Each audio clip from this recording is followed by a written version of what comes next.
ज्यादा चिंता बीमार कर देगी। सही कहा है किसी ने, चिंता और चिता में सिर्फ एक बिंदु का फर्क होता है। इस दुनिया में कुछ लोग बेवजह चिंता करते हैं, बिना किसी कारण के ही अपने आप को और अपने मन को परेशान करते रहते हैं। चिंता हमें बीमार करती है। आज की इस वीडियो से हम सीखेंगे कि हमें बेवजह चिंता नहीं करनी चाहिए।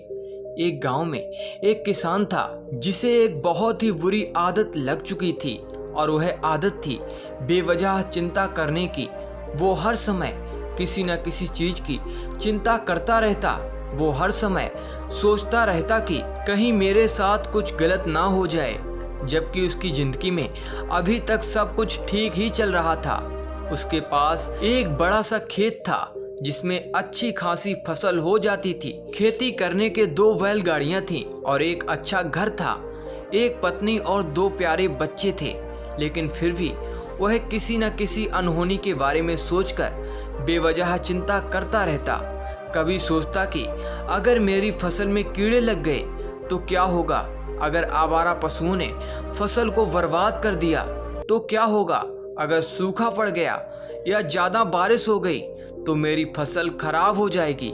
ऐसे ही वो भविष्य की अन्य बातों के बारे में सोचकर बेवजह चिंता में डूब रहा था, जैसे कि कहीं खेती के समय मेरे बैल बीमार ना पड़ जाएं, मेरे बच्चों का भविष्य कैसा होगा, कहीं बुढ़ापे में मुझे कोई बीमारी ना लग जाए, मेरे बच्चे बुढ़ापे में मेरा ख्याल रखेंगे भी या नहीं, वगैरह। अपनी इस लगातार बेमतलब चिंता करने की आदत की वजह से वो हर समय परेशान ही लगता था और अब उसका किसी भी काम में मन नहीं लगता था। उसकी पत्नी ने भी इस बात को अनुभव किया कि उसे बिना मतलब चिंता करने की आदत पड़ चुकी है। उसने उसे कई बार समझाने की कोशिश भी की, तुम बेवजह चिंता करना छोड़ दो, लेकिन उसके समझने का कोई मतलब नहीं रहा।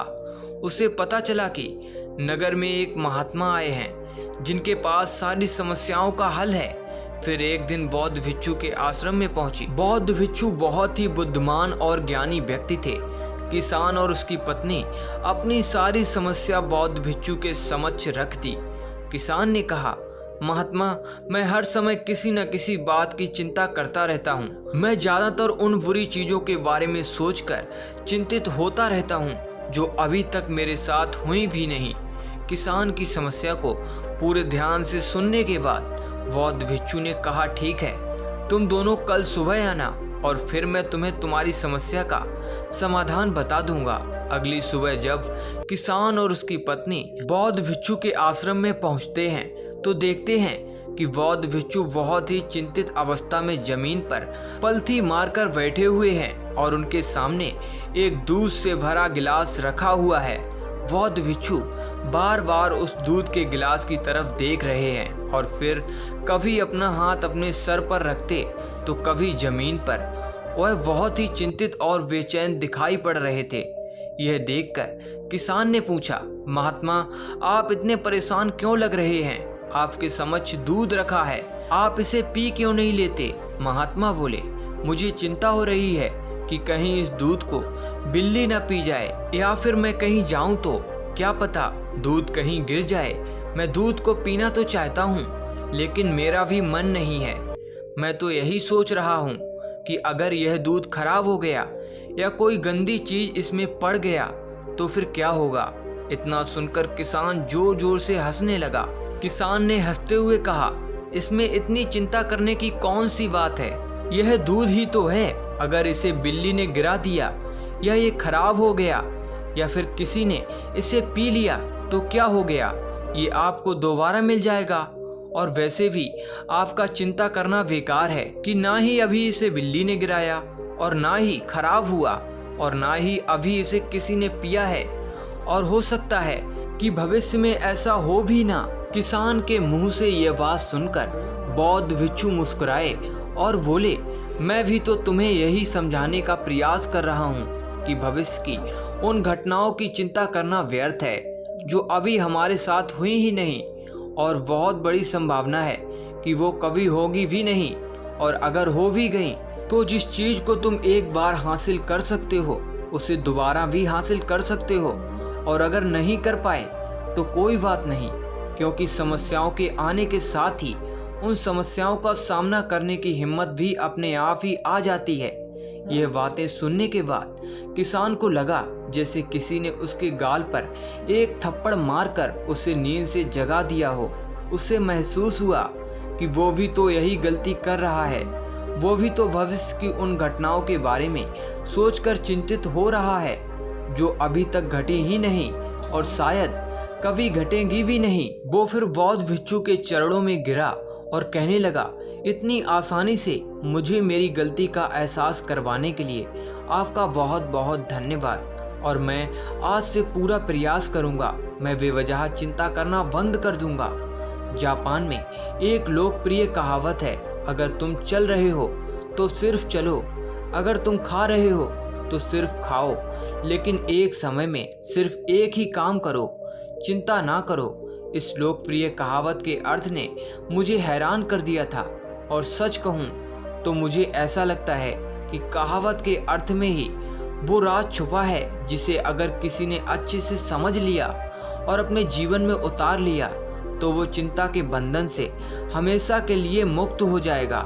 इस कहावत के अर्थ के बारे में हम आगे बात करेंगे, लेकिन उससे पहले देखते हैं कि हमारे दिमाग में इस तरह के विचार ज़्यादा चल रहे होते हैं। पहले से क्या मैंने ये काम सही से किया? दूसरा, क्या मैं इसे बेहतर कर सकता था? तीसरा, इसका परिणाम क्या होगा? और चौथा, लोग मेरे और मेरे काम के बारे में क्या सोच रहे होंगे?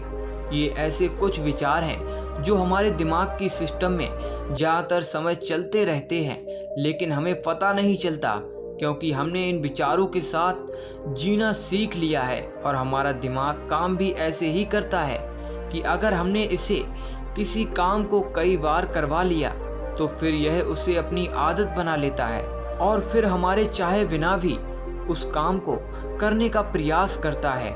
शुरुआत में तो हम किसी भी काम को अपनी इच्छा से पूरे होशो हवास के साथ करते हैं, लेकिन बाद में वह हमारी आदत बन जाता है और फिर हम बस बेहोशी की हालत में बिना सोचे समझे उस काम को करते चले जाते हैं। जब एक बच्चा छोटा होता है तो उसे पता ही नहीं होता कि चिंता क्या है, लेकिन जैसे ही वो बड़ा होता है माँ बाप कहना शुरू कर देते हैं, बेटा आपको होमवर्क करना है, आपको उसकी चिंता नहीं हो रही, आपके एग्जाम आने वाले हैं, आपको उसकी चिंता करनी चाहिए। और ऐसे ही ना जाने कितनी सारी चीज़ों के लिए बच्चों के आसपास के लोग उसे चिंता करने के लिए कहते हैं और वो छोटा बच्चा इस बात को मान लेता है। ये अच्छा, किसी भी काम को करने के लिए हमें उसकी चिंता करनी पड़ जाती है और फिर वह भी किसी काम की घटना के बारे में बार बार सोचने लगता है। शुरुआत में तो वो यह काम जानबूझकर करता है, लेकिन धीरे धीरे उसका मन इसे अपनी आदत बना लेता है और फिर ना चाहते हुए भी उसका मन एक ही विचार के बारे में बार बार सोचता रहता है और फिर वह अपनी पूरी जिंदगी चिंता के इस जाल में फंसकर रह जाता है। लेकिन अब प्रश्न यह उठता है कि इसका समाधान क्या है? तो इसका समाधान है ऊपर बताई गई जिन कहावत का अर्थ, यानी जागरूकता। हमें अपने विचारों के प्रति जागरूक होना पड़ेगा। हमें थोड़ी देर रुककर इस बात पर ध्यान देना होगा कि कहीं हम ना चाहते हुए भी एक ही घटना के बारे में तो बार बार नहीं सोच रहे हैं। हमें पूरी जागरूकता के साथ यह देखने का प्रयास करना होगा कि पूरे दिन हमारे अंदर इस तरह के विचार उठते रहते हैं। अब आप पूछ सकते हैं, केवल जागरूकता क्या करेगी? मैं कहता हूँ यह काफ़ी है। यह मन को शांत करने के लिए पर्याप्त है, मन को अपने स्वभाव का एहसास करने के लिए पर्याप्त है और जीवन में जागरूकता लाने का सबसे आसान तरीका है ध्यान करना। ध्यान करने के दौरान अपने विचारों पर ध्यान देना, और जब आप पूरी जागरूकता के साथ अपने विचारों पर ध्यान देना शुरू कर देंगे तब आप पाएंगे कि आपके मन में चलने वाले गैर जरूरी विचार एक एक करके अपने आप ही गायब होना शुरू हो जाएंगे और फिर आप एक आनंदित और शांत जीवन अनुभव कर पाएंगे। बाकी अगर ओवर थिंकिंग कोट्स आपको अच्छी लगी हो तो कमेंट जरूर करें, साथ ही चैनल को सब्सक्राइब करना ना भूलें।